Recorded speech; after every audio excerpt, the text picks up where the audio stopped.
Take a good look at this woman. She's not just another grandmother from Oklahoma. Christine Echohawk allegedly catfished and stole over $1.5 million by becoming multiple men online, crafting herself as a catfish with elaborate love stories that destroyed lives. How did a quiet, unassuming woman engineer one of the most sophisticated romance catfish in recent history? Her victims thought they found love. Instead, they lost everything. Welcome back to Behind a Catfish, where we explore the darkest corners of online catfishing. I'm your host, BaC, and today we've got a story that will make you question everything you know about trust and manipulation. Take a good look at this woman. She's Christine Echohawk, a 53-year-old grandmother from Oklahoma who allegedly stole over $1.5 million by catfishing elderly women while pretending to be multiple younger men online. Now she faces up to 62 years in prison. The stark difference between Echohawk's actual appearance and the stolen photos she used reveals a deeper deception. How could someone so ordinary-looking orchestrate such an elaborate scheme? The evidence is compelling. Text messages, bank records, and victim testimonies show how she crafted unique personalities for each victim, maintaining complex fabrications that ultimately devastated multiple women financially. If you're new to the channel, welcome. Behind a Catfish is all about uncovering the most shocking stories of online deception, helping you understand the tactics used by catfishers, and protecting yourself in an increasingly complex digital world. Make sure to subscribe and hit that notification bell, because stories like Christine's are more common than you might think.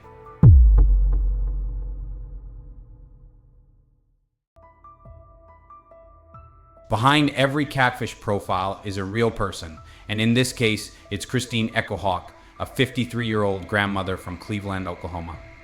On the surface, she lived in a modest home in a small community where neighbors described her as quiet and keeping to herself. But authorities allege that behind closed doors, Echohawk was orchestrating one of the most elaborate catfishing operations they've ever seen. The contrast between Echohawk's public persona and alleged criminal activities is stark. Her social media presence portrayed a normal family life, occasional photos with grandchildren, sharing recipes, and commenting on local community events. Public records show she had no major criminal history before these allegations here. One neighbor recalled she'd bring banana bread to the community potluck, always smiling but never saying much about herself. Who would have thought she was running a criminal enterprise from her kitchen table? This chilling contrast is echoed by forensic experts. Dr. Samantha Torres, a forensic psychologist specializing in digital deception, explains, people who create elaborate false personas often display traits associated with narcissistic personality disorder, a heightened ability to compartmentalize, exceptional emotional detachment, and sometimes a genuine belief in their fabricated narratives. This combination allows them to shift between identities without experiencing cognitive dissonance. The organizational skills required for these catfish deceptions are staggering. Investigators found that Echohawk allegedly kept detailed notes on each victim, their personal histories, preferences, previous conversations, and daily schedules. She reportedly used multiple phones, each dedicated to a specific false identity, with calendar reminders to contact particular victims at their preferred times. This was calculated, methodical behavior sustained over years. Echohawk allegedly targeted women in their 70s and 80s who had recently experienced loss, whether through death of a spouse, retirement, or children moving away. Detective James Reynolds, who led the investigation, noted, "This wasn't random. The selection process showed a disturbing understanding of vulnerability. She allegedly searched obituaries and senior community Facebook groups to identify potential targets." Criminal psychologists point to predatory altruism in cases like this, where perpetrators convince themselves they're providing a service. Some scammers rationalize their behavior by telling themselves they're giving lonely people companionship, explains criminologist Dr. Martin Weber. They separate the emotional relationship from the financial exploitation, viewing the money as payment for the service of companionship. The technical sophistication allegedly employed by Echohawk was comprehensive. Digital forensics revealed she reportedly used VPNs to mask her location, voice-altering software for phone calls, and image manipulation tools to create new photos when victims requested recent pictures. She allegedly maintained spreadsheets tracking each victim's financial status, including home equity, retirement accounts, and inheritance prospects. Neighbors observed Echohawk at local events acting normally, while cell phone records show she was simultaneously sending romantic messages to multiple victims, switching between different writing styles and personalities. One investigator described it as watching someone switch between different radio stations, each with its own distinct voice and story, but all controlled by the same hand on the dial. Echohawk reportedly studied romance novels and relationship advice columns to craft emotionally resonant messages. She allegedly researched backgrounds of the real men whose photos she appropriated, incorporating details from their lives into her fictional personas. Investigators are now examining whether she may have run similar schemes under different names in the past.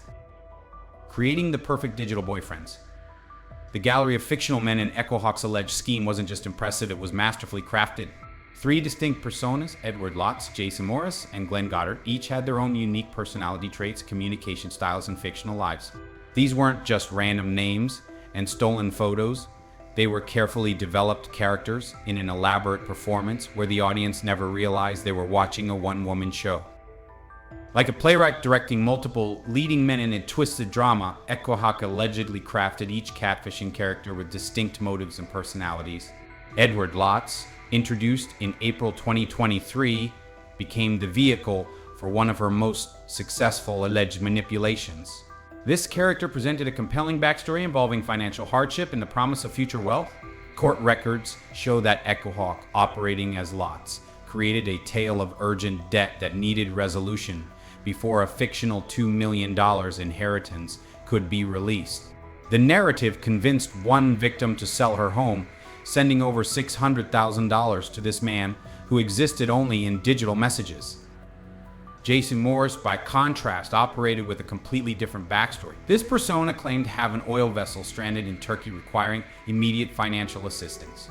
This emergency persuaded another victim to send more than $100,000 through various methods, including Apple gift cards, cash, and wire transfers.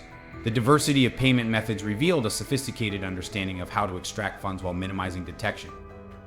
The Glenn Goddard persona took yet another approach, allegedly claiming a shared history with his victim by insisting they had known each other since college. This fabricated familiarity created an immediate foundation of trust. Goddard eventually convinced his target to part with $250,000 for expenses related to a supposed financial portfolio, money that disappeared into Echohawk's accounts according to authorities. Maintaining these distinct voices meant Echohawk needed to remember how each character spoke, their personal histories, and specific details they'd shared with victims. One message signed with the wrong name could have unraveled the entire operation. Court documents reveal that Echohawk employed the catfishing tactic of love bombing, flooding victims with affectionate daily messages designed to create powerful emotional bonds. These were carefully crafted expressions of care and romantic interest. Investigators found evidence of good morning texts, good night wishes, and frequent romantic check-ins, creating the illusion of devoted partners deeply invested in their victims' lives. The consistency of these communications maintained the deception. Each fictional boyfriend remembered birthdays, conversation anniversaries, and personal details shared months earlier, requiring extraordinary organization to track conversations across multiple victims. A critical element of the alleged scheme was avoiding detection through face-to-face meetings or video calls. While court documents don't detail specific excuses, the physical distance served another purpose, creating longing and anticipation in the victims. The promise of eventual meetings kept victims emotionally invested and willing to overlook red flags. Text messages recovered reportedly showed escalating intimacy. Friendly conversations gradually transformed into deeply personal exchanges with promises of shared futures. These digital relationships included discussions of future homes, travel plans, and retirement dreams, making financial requests seem like investments in a shared future rather than theft. Each message and fabricated emergency was reportedly part of a calculated system. What appeared as genuine romantic interest was allegedly a performance by an actress playing multiple leading men, each with their own script and dramatic arc. The emotional manipulation playbook? Behind this sophisticated performance lay something far more insidious, a psychological blueprint designed to systematically dismantle her victims' emotional defenses. What makes romance catfishers like Echohawk so dangerous isn't just their ability to create convincing personas, but their deep understanding of human emotional vulnerabilities that even the most intelligent and experienced people struggle to defend against. The victims, aged 64 to 79, were carefully selected based on their emotional vulnerabilities, particularly loneliness and desire for companionship. Echohawk allegedly crafted each fictional man to be the perfect match for what each victim subconsciously craved, engineering characters who filled specific emotional voids in their lives. Once engaged, Echohawk reportedly utilized love bombing, overwhelming victims with excessive attention and affection early in the relationship. Messages often read like, "Good morning, my beautiful angel. I've been thinking about you since I woke up. You become the most important person in my world." This high-intensity emotional assault created a false sense of intimacy almost immediately, leaving victims dizzy with emotion, their rational thinking compromised. This emotional tidal wave proves especially effective on those experiencing profound isolation. Dr. Teresa Solomon, a clinical psychologist specializing in elder exploitation, explains the neurochemical impact.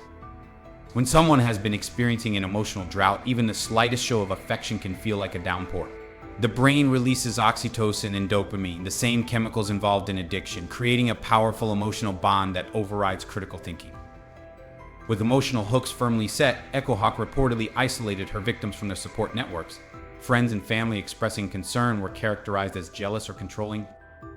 She gradually positioned herself as the primary emotional support for these women. One investigator noted, creating an environment where her victims relied solely on the fictional boyfriends for validation.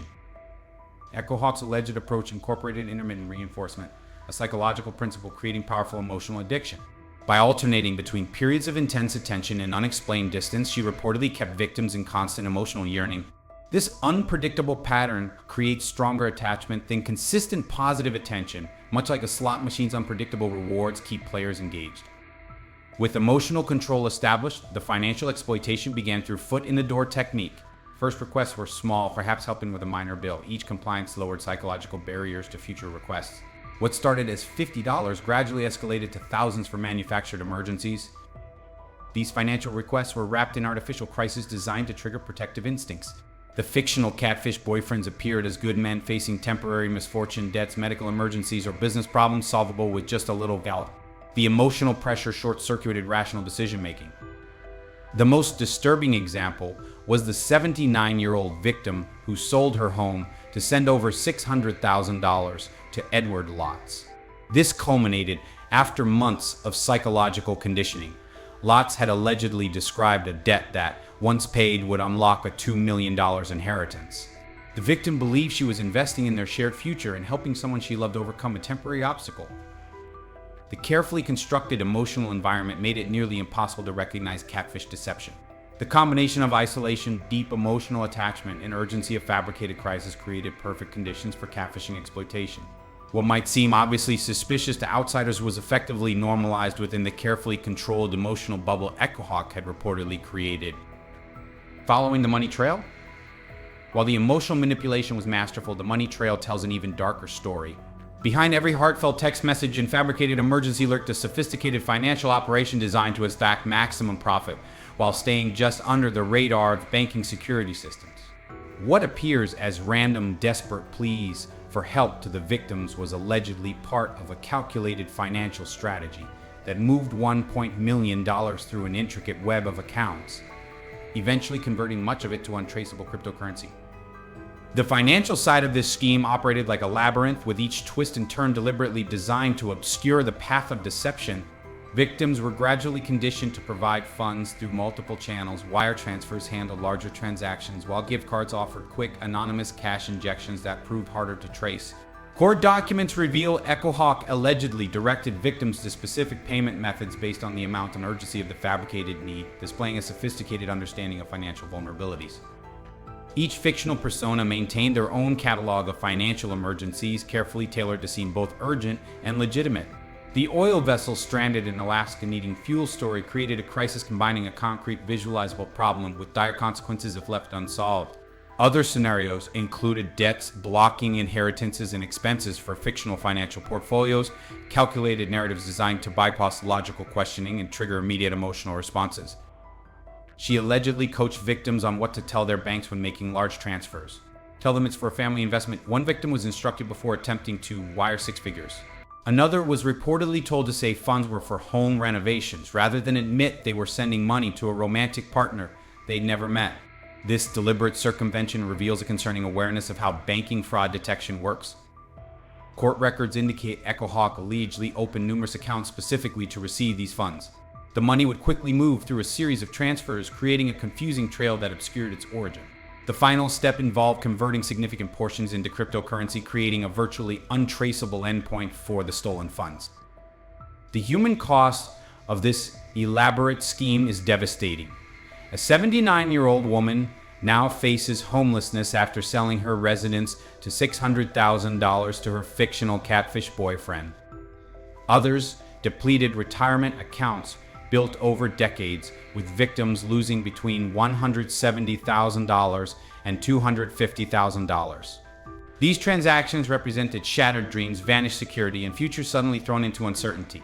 The emotional scars may heal, but the financial devastation will follow these victims for the remainder of their lives. MidFirst Bank ultimately became the thread that unraveled this elaborate financial tapestry. When their consumer protection unit flagged a $120,000 transfer as suspicious, they triggered an investigation that would eventually expose the entire operation. That single moment of vigilance became the crack in Echohawk's allegedly perfect scheme, demonstrating how carefully constructed financial deceptions can collapse when one institution exercises proper due diligence. Following this initial flag, investigators employed digital forensic techniques to connect the dots. They traced transactions across multiple accounts, linking the various online personas to Echohawk's real-world financial activities. The cryptocurrency conversions intended to obscure the money trail created distinctive transaction patterns that helped authorities build their case, revealing that one person was allegedly orchestrating multiple romance scams simultaneously. This is finally catching up with Christine Echohawk as she now sits in Pawnee County Jail facing the consequences of her alleged actions. With 4 counts of money laundering and 1 count of using a computer violate state statutes, she faces 62 years in prison and fines up to $260,000. The true cost extends beyond financial damage. This catfish case reveals our raw vulnerability, that hunger for connection that blinds us to warning signs in our increasingly isolated digital lives. The real protection against catfishing schemes comes from understanding our own emotional blind spots. Have you examined where your own digital loneliness might leave you vulnerable? In this connected age, trust remains our most precious and fragile currency. If you enjoyed diving into this shocking story, make sure to smash that like button, share, and subscribe to Behind a Catfish. We're committed to bringing you the most unbelievable true stories of online catfishing, stories that will make you think twice about who you're really talking to online. Got a catfishing story that'll blow our minds? Drop it in the comments below. Your story could be our next video and might just help someone else avoid falling into the same trap. And hey, if this video opened your eyes to the dark side of online connections, share it with someone you care about. Knowledge is the best protection we've got. Stay safe out there, and I'll see you in the next video.